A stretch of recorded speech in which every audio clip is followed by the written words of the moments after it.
Durant les 3 jours de ce séminaire régional, les participants ont passé en revue l'ensemble des cadres régionaux qui existent et qui permettent de lutter contre les défis sécuritaires dans l'espace Entente. Les présentations et les travaux de groupe ont donc permis de faire un diagnostic des forces et faiblesses des cadres de lutte déjà existants et de formuler des recommandations.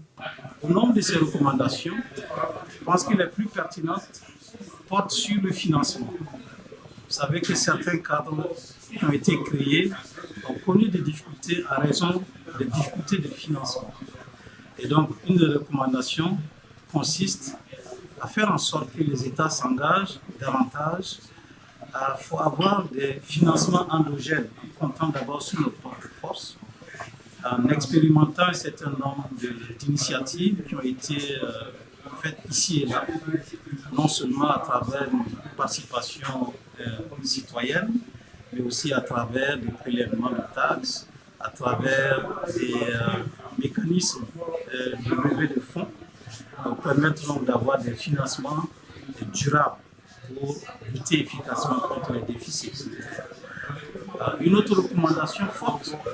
a été donc de faire, partant du constat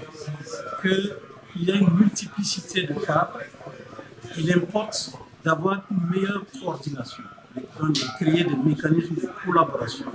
de coordination, pour que ces différents cadres d'intégration agissent de manière complémentaire et non pas en concurrence.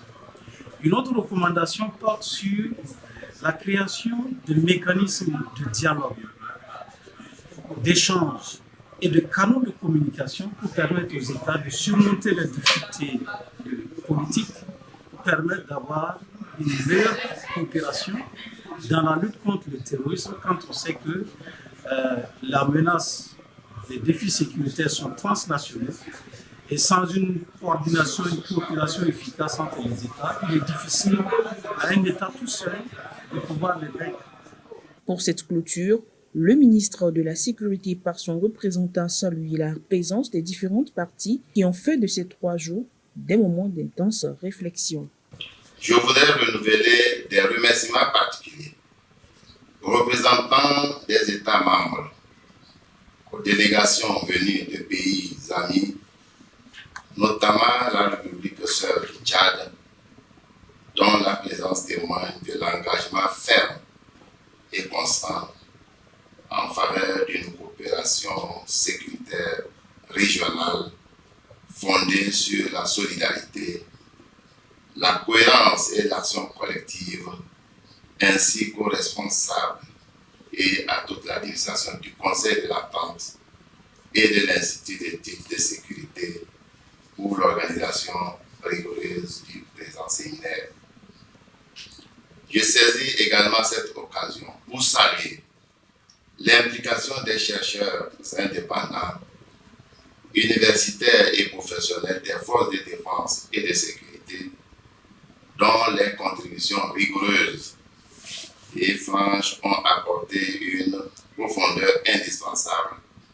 à la compréhension des enjeux sécuritaires actuels et émergents de notre espace. Permettez-moi d'exprimer, en outre, nos vives félicitations au général Saint-Paulé, dont la présidence et la conduite